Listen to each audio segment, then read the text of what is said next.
आप सभी जन को मेरा राम राम, सादर प्रणाम। आपके इष्ट को, आपके गुरुओं को, आपके माता पिता को मेरा सादर प्रणाम। जितने भी यहाँ बच्चे हैं, युवा वर्ग है, खास तौर से उनको मेरा प्रणाम। भारत के बच्चे बहुत बिजी हैं, वो अगर समय निकाल के आते हैं तो ये बड़ी बात है। एक चीज, ये मेरे और आपके बीच की बात है कि मंच से मेरे बारे में सब ठीक ही ठीक बोला गया था ना? बिल्कुल बिल्कुल। उम्मीद करता हूँ। मराठी मुझे शुरू से बहुत फैसिनेट करती रही, बहुत शुरू से। मैं 1989 में पूरे भारत का भ्रमण करने निकला था साइकिल से। महाराष्ट्र में बहुत घूमा और मैंने उस वक्त बहुत कोशिश करी कि मराठी मुझे आए। तो मराठी तो नहीं आई, इस वक्त एक गाना चलता था, इची चाल चुरू चुरू उठते के भूरू भूरू, वो याद है, वो आज तक याद है। लेकिन बहुत अच्छी लगती है मराठी, सुनने में बहुत मजा आता है, समझ में भले कुछ नहीं आए।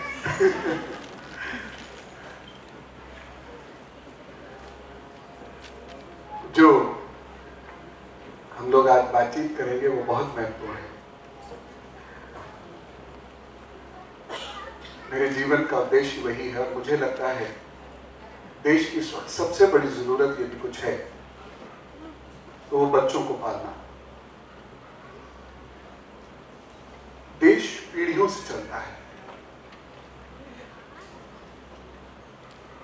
और इसीलिए मैं भास्कर परिवार को जितना भी धन्यवाद कहूं उतना कम लगता है।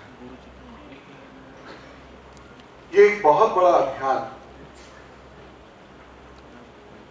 जो गति पकड़ पाया।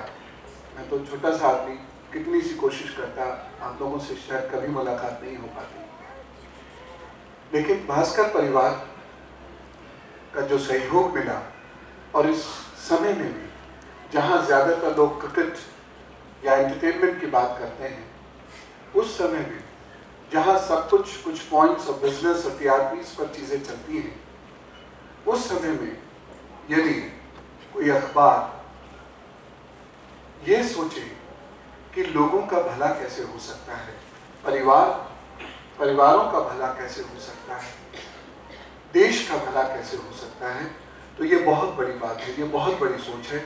और इसीलिए मैं हृदय से अपनी और आपकी तरफ से बहुत धन्यवाद देता हूँ औरंगाबाद की पूरी भास्कर टीम को, जैन साहब और समस्त उन लोगों को जो इस आयोजन में शामिल रहे हैं। बहुत हृदय से मेरा धन्यवाद कि उन्होंने ऐसा सोचा और हमें और आपको यहाँ इस सुंदर माहौल में बैठाकर कुछ खास बातचीत करने का मौका प्रदान किया। तो भास्कर समूह को, भास्कर के सभी लोगों को मेरा हार्दिक अभिनंदन, हार्दिक प्रणाम। भास्कर के लिए तारीफ जरूर होनी चाहिए, मेरे लिए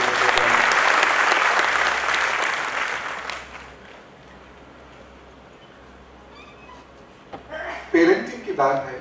जैसे हम पेरेंटिंग से इस शब्द का उच्चारण करते हैं, हमारा दिमाग सीधा दो जगह जाता है, या तो कोई साइकोलॉजिकल अप्रोच होगी, मनोवैज्ञानिक पद्धति से कुछ बताया जाएगा, और या फिर कोई टीचिंग से संबंधित कोई बात होगी।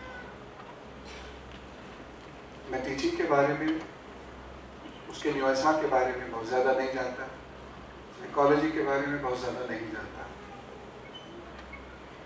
मैं आत्मा को समझता हूँ, चित्त, मन, बुद्धि और अहंकार, जो आत्मा के चार स्वरूप हैं, चार हिस्से हैं, उनको समझता हूँ। थोड़ा सा पूरा जन्म निकल जाता है ये चीजें सीखते हुए, और उसी के आधार पर मैं आपसे कुछ एक बात करना चाहूंगा। मैं स्पष्ट ये कर देना चाहता हूं कि इस समस्या को और उसके समाधान को समझने की मेरी अप्रोच पूरी स्पिरिचुअल, आध्यात्मिक है। मैं आध्यात्मिक पक्ष आपके सामने रखूंगा। बातें बहुत महत्वपूर्ण हैं। सरोकार न केवल एक बच्चे का है, न केवल एक परिवार का है, बल्कि पूरे समाज का है। तो प्रभु हम सबको ये शक्ति दे, माँ हम सबको शक्ति दे कि हम बहुत चैतन्य अवस्था में बैठे और इस बातचीत को कर सके, इस बातचीत को ग्रहण कर सके, जिससे कि हमारा और आपका जीवन अच्छा हो, परिवार अच्छे हो, समाज अच्छा हो। प्रभु की प्रार्थना से हमेशा शुरुआत करनी चाहिए। प्रार्थना जो लोग करते हैं उनके स्ट्रेस हार्मोन्स का एक्सक्रीशन बहुत लिमिटेड होता है, संतुलित होता है।